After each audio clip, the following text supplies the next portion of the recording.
There's a hard truth about addiction almost no one tells you. If you stay with me until the very end, you'll hear a simple secret that can help you break the cycle for good. Addiction is more than cigarettes, alcohol, food, or late-night scrolling. It's an inner tug-of-war between comfort and courage, between the mask you wear and the self you're trying to find. Carl Jung didn't see addiction as weakness. He saw it as a message from the soul. People will do anything, sometimes anything absurd, to avoid facing who they really are. That's not laziness. Picture this. You're alone, the house is quiet, and something inside starts to itch. You know the relief won't last, but for a moment, you just want the noise to stop. So you light the cigarette, you open the app, you pour the drink. For a little while, you feel distance from the thing you don't want to feel.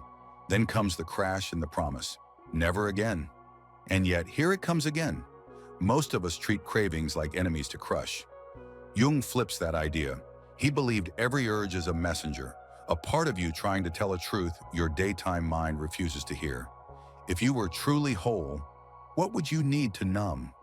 Cravings speak the language of pain and of something missing: meaning, connection, safety, self-respect.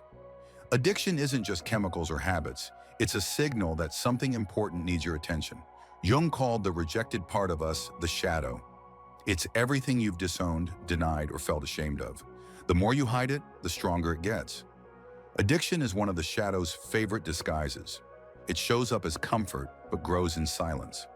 On the surface, it says, "I just want to relax. I just want to feel good," while underneath it whispers, "You're not enough. You're alone. You can't change." Every addiction is a mask for pain. Rearranging the mask is not transformation. Looking underneath it is.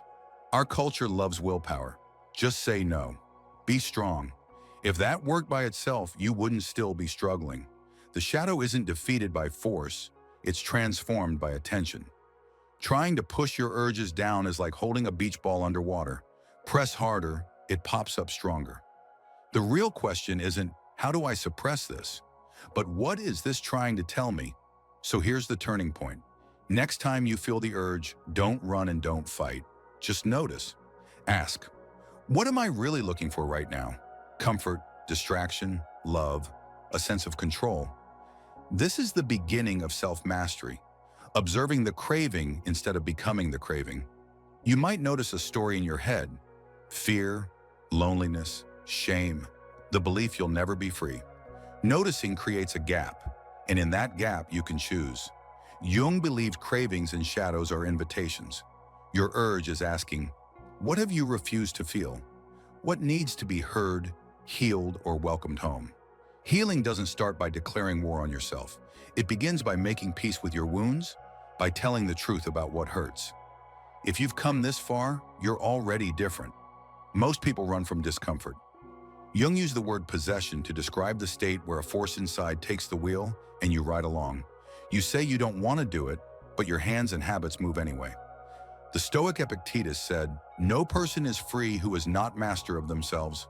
Jung's twist: self-mastery isn't fighting the tide, it's learning the currents underneath it. Addiction isn't only an action, it's a ritual, a script you perform when you feel stressed, alone, or overwhelmed. Every ritual holds meaning. Every habit is a clue. You don't crave the cigarette or the drink for no reason. There's always a trigger: the stress after work, the silence before sleep, the sting of comparison. The craving arrives not as a command but as comfort. Let's not feel this right now. What if, just once, you turned toward the urge and asked, "Why are you here?" The answer might be loneliness, fear of not being enough, or an old wound still unhealed. Philosophy teaches us to ask hard questions. Psychology helps us sit with the discomfort long enough to hear the answers. Here's another practical truth. Willpower is exhaustible. When you're tired or stressed, your will runs dry and the old pattern returns. Jung compared the unconscious to a vast ocean and your will to a small boat. If all you do is row harder, you burn out. If you learn the waves, your patterns and triggers, you can steer with far less struggle. Seeing the craving as information, not failure, is a game changer. Jung believed in the magic of names. What you can name, you can begin to tame. When the urge rises, pause and name it. This is anxiety. This is loneliness. This is the part of me that wants soothing. Naming pulls the urge out of the dark and into the light. Clarity lowers its power. I know why you're here. From there, you can change the story. Philosophy and psychology meet here. Your goal isn't to destroy craving, but to integrate the part of you using craving to cry for help. Jung wrote, "The most terrifying thing is to accept oneself completely." Accepting the urge as a voice of a wounded part doesn't mean giving in. It means listening so you can lead. How to start practically? With honesty. When the urge hits, don't distract or bully yourself. Ask, what am I avoiding? What pain haven't I faced? What hope did I give up on? You may feel fear, sadness, or anger. That's okay. Every time you face your shadow, you reclaim a little power. Freedom usually isn't a single moment. It's a process made of small, brave choices repeated over time. Now, the secret you were promised, the piece most people miss, craving is energy. Energy can be repurposed. The alchemist said every poison can become medicine with the right process. Jung agreed. Use the energy of your urge instead of wasting it in a fight. When the craving rises, channel it into a simple replacement ritual. Something brief, concrete, and embodied. If you want a cigarette, use that moment as a cue to take 10 slow breaths, walk to the end of the block, or write one honest sentence about what you feel. If you usually numb out before sleep, journal the one truth you're afraid to say out loud. If you want to run from discomfort, turn toward it for 60 seconds. Name it. Breathe through it. Let it peak and pass. Small rituals done with awareness slowly rewire the script. People who break free rarely just quit. They swap rituals. They give the energy a better job. Pick 2 or 3 micro rituals you can do anywhere. Grounding your feet and breathing.